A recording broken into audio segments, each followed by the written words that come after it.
Hello, Mojo fans. It's Rich Ward, your fearless leader, coming to you from a compound somewhere north of Atlanta, Georgia.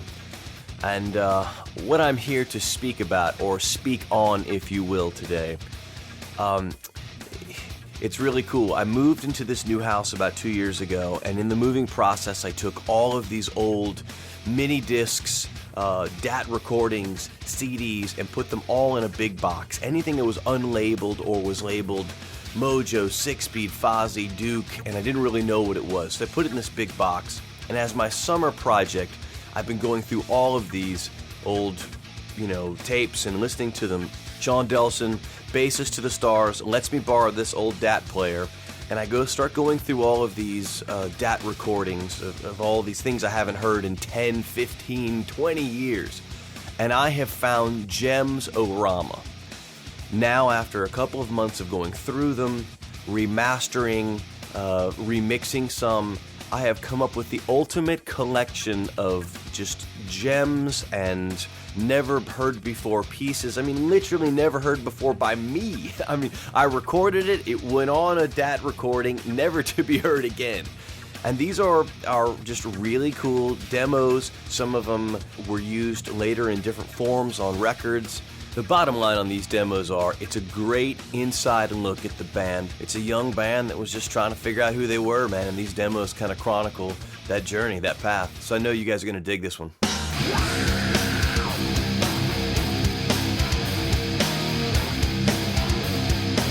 I think the coolest find of the bunch were the demos for the Rising album. These were, half of them were recorded and produced by Andy Sneap, and the other half were recorded at a small studio in North Atlanta. Rusty Cobb, who works for Butch Walker now as his engineer, engineered this session. They sound great. I mean, I could say possibly that the Rising demos may sound a little better at times than the actual album. The guitar tone is crushing. I remember every time I'm with Sneap and I always talk about, man, the guitar sound on the Rising demos, just amazing. So, in any case, I know you're going to enjoy these, man.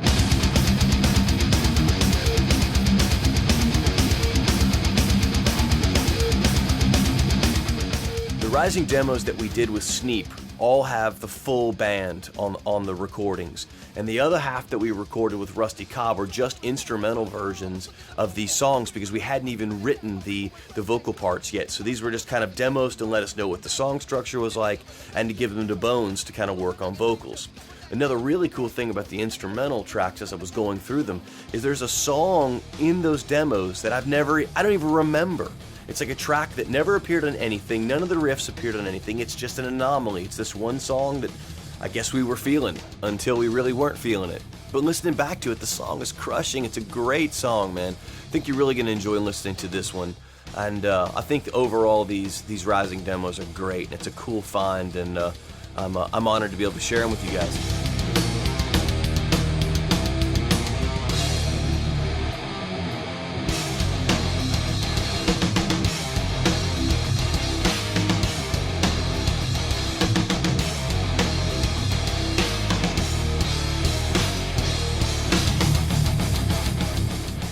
So the second little nugget of gold, of joy, of love is what we called the Mojo Funky 7. These were 7 tracks that we recorded in studio north of Atlanta, and this had to be either late 91 or early 92 when we tracked these. I can't be for sure because the actual tracks I have are not labeled. But the lineup back then was myself, Bones on vocals, Dwayne Fowler on bass, and Benjamin Reed on drums. You can find him floating around the internet in some photos. He had the massive blonde mohawk. So these are great demos. It was right in that transition stage where the band was kind of coming from this funk rock band and kind of transitioning into more of a heavy band, and the riffs were starting to become more heavy at that time. It's the first time that I played through a Marshall in any of the demos. I'd always used ADA processors or Mesa Boogie rack gear. So this was the first JCM 800 I'd ever used, and starting to really find myself as a songwriter, as a player, and the band was starting to come into its own. Popularity in the Atlanta local scene was really starting to grow. So this was a really important demo for us. We used this to shop to get our management contract that we have with Mark Willis. and to get gigs all around the country. So really cool demo. Hope you guys enjoy this one.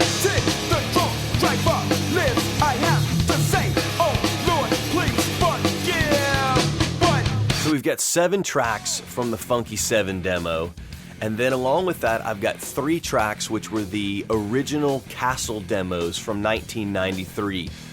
We went up to Franklin, Tennessee and recorded at the Castle Studios, and it was the demo that actually got us our deal with Century Media. This was our first real demo that we used to shop. It was Propaganda, Beginning of the End, and Uncle Sam Sham. And although Beginning of the End and Uncle Sam Sham, those songs appeared on several demos as that song kind of evolved through time. It kind of changed, and some of the lyrics and arrangements over time had changed, so we kept re-recording them because we thought those were really good songs. And this demo is really cool. It's a great sounding demo. It'll kind of give you the idea of the genesis of the Snappin' Necks record, because it was produced by Joseph Nuyens, who was also the guy who produced Snappin' Necks. So it basically they were the demos for Snappin' Necks, but we used them as a shopping tool, because we knew that, hey, okay, we've got the producer, we've got management, we're touring, we have record company interest. Now we just need to go and record 3 jams and get them out there and find the best home for the band. We didn't use these 3 versions on the album. We actually re-recorded them for the album, but I actually think that the Propaganda version on the demo is better than the one on the album. So enjoy this love offering, as I am calling it, Mojo Demos 1990 through 93 Volume 1.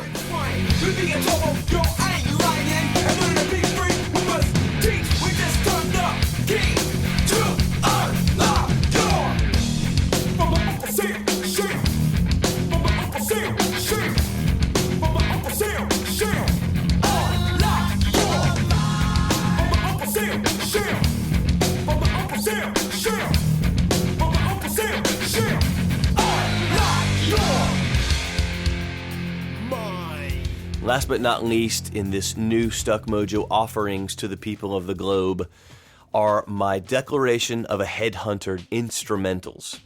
These rule. These are the original Declaration of a Headhunter instrumentals that have floated around the internet for a while, but I found the actual master version of these on a hard drive and took them and actually had them remastered, because those original versions were just bounces. They were never mastered versions. So they're nice and loud, really aggressive. They sound great. And I actually included 2 of my original 8-track home demos, one of Set the Tone and one from The Ward Is My Shepherd on this as well, to round it off to make it a full album. So this has got 11 tracks. It sounds great. It's like video game music. It's soundtrack music. It's nothing but the riffs. It's really cool. And for guitar players and drummers who hate the fact that there's vocals all over the jams and they can't kind of dissect it, this is the love you are looking for.